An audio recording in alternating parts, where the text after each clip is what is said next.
right now, completely isolating and eliminating CJ. This does make things a whole lot nicer, but in terms of just where Mendicant is... He is in an IS-4 though, so quite a healthy, beefy tank. He is just not bouncing anything at the moment, is he though? Great focus fire from the Comets, and really good execution too. Yeah, I'm not really sure what Dongalord and Speed can hope to achieve. Dongalord's going to be going around first. He has got a little bit of extra HP to play with, so he can afford to eat that damage. And you'd probably make the argument this should be the last clip that he is able to get off, but that isn't really going to be much of a solace for AVP because he should be dead. In the end, he'll still get that last shot off onto somebody, Mendicant, by the looks of things. It kind of just comes down now to Speed. How long can he survive? He is going to go down at some point. He's the focus of fire, but he's also in an E100, which is a very healthy tank, a very armored tank as well. Because AVP currently on low HP, Gloucester though as well, and about to fall. Trax as well, not feeling particularly too good. So right now, basically, we banking on the fact that, well, Comets are on the reload with 50B sort of still yet to clip out. He's kind of backed himself into a corner a little bit because he's going to have to now take the fight. This is a very committed fight. He can't just like get the reset and run or anything like that. It's a good free shot into Dark Knight, but he's not actually going to be able to kill him, and that's going to be really problematic because now he's going to be on the reload. He's taken himself down to 800 HP. People Power's just going to try and chase him down, and there's just nothing that Dongalord can do. Really, really bad news. And now Power as well pushing with the E5 out of all the things. Where are the Action X? What is happening, man? Well, they're just so split across the map, and that's been the problem for them so far in this series. Your talk about, you know, trading up tit for tat might not actually come around as much as that would have been wanted, as Speed just got finished, and now the Supercom did get spotted as well. So now for Action X, this is looking like they need to collapse, they need to get rid of Mendicant, so at least it's only down to the 2 medium tanks, and from there on they could technically shield Dongalord with the 2 remaining tanks. They can't go anywhere. Zaf is done, and Dark Knight will be in about 3 seconds time, if not even faster than that. Once this reload does come through for Donga, does Safi get out without bleeding any more HP? Still lit. Trax actually able to track him as well. Safi's going to eat another one. Surely. Oh, that shot misses. Trax is going to be kicking himself.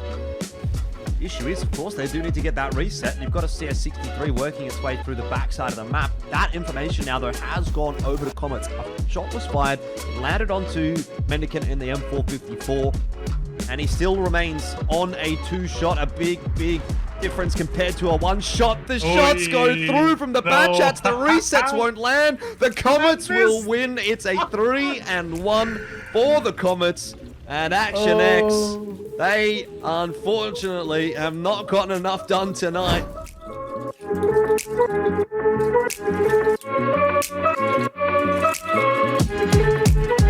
It'll need to be a very worth sort of opportunity here, but the fact that it's a double push, won't really allow a lot of mobility, plus the back chat of Whip It.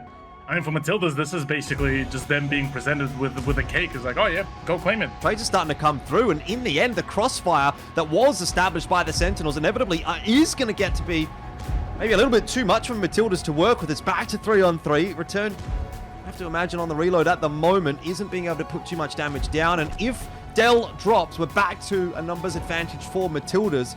With Merry Turnip, it should be the killing blow through here from Return. He hasn't been able to get it just yet. Trying to fire down is always a little bit difficult when you can't find the gun depression, but Return gets it eventually.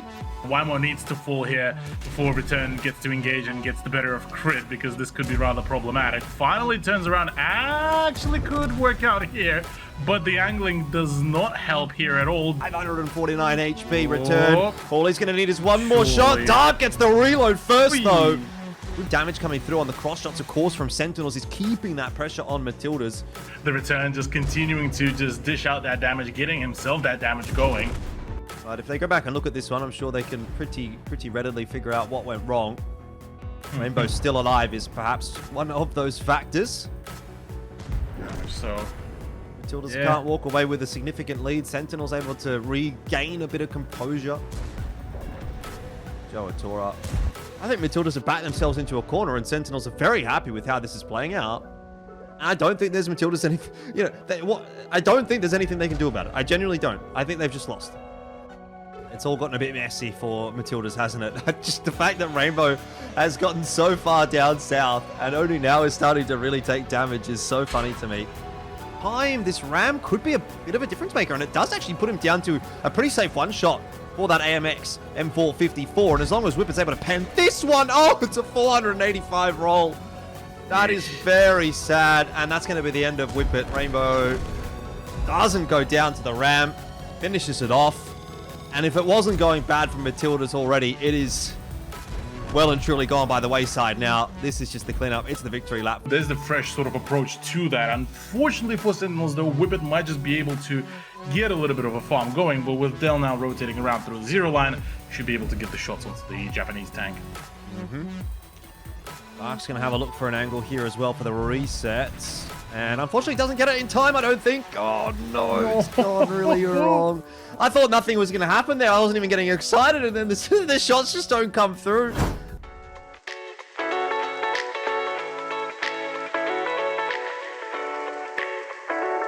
It's taken JS a very long time to get here, and in all of that time, Scorpions have essentially had a 5-on-4. They have had the run of things, they've had overmatches in pretty much every engagement, and only now is JS really arriving. Panthers were just a little bit too slow on the uptake and were not able to get that rotation across in time, and because of that, they're now fighting a 3-on-5. Knight, Raspberry, Aussie, and Benny are just having their way with Twit and JS, and so that kill from Bales might be the only one that you actually see in this entire round for them.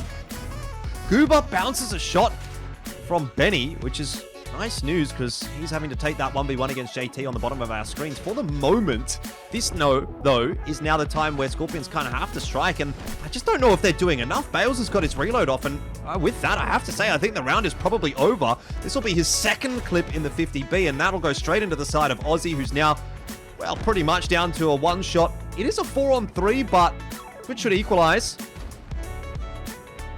Yeah, there still should be He's not shooting! An opportunity. Oh, no. Finally, Oh he's my got God. it through. Okay. That took a very long time. He was really making sure he was going to convert that. And unfortunately, because he's taken so long to fire that shot, he's not going to get another one off. He's not going to get another reload. And I think that's actually going to leave Bales too much to do. So Yes, though, that's my question, because yes, Madhouse is about to fall courtesy of Raspberry. That's an overpush that works out rather nicely here. Hasn't really been able to join the fight as much as probably I would have wanted to see, but maybe it's the long shots that are the ones counting. will not work out for Scorpions. And not only will it be just Raspberry on Bales, but it will also be JT to go up and over the rails and try to put some damaging shots down. Bales is a dead man. There's no question about that. It's how much work Panthers can get done in mid in response, and yeah, now Scorpions did actually a pretty solid job here, just completely baiting out that play, ridding of that mobility. There's just so many problems right now compounding for Panthers that it is borderline impossible for them to do anything. yeah, very effective defense from Scorpions here on Prokhorov. It does look like they're going to even things up. Panthers are not going to be able to get this one done and dusted. It's just down to Twit. Good initial setup, and it's pretty much resulted in a round win for Scorpions.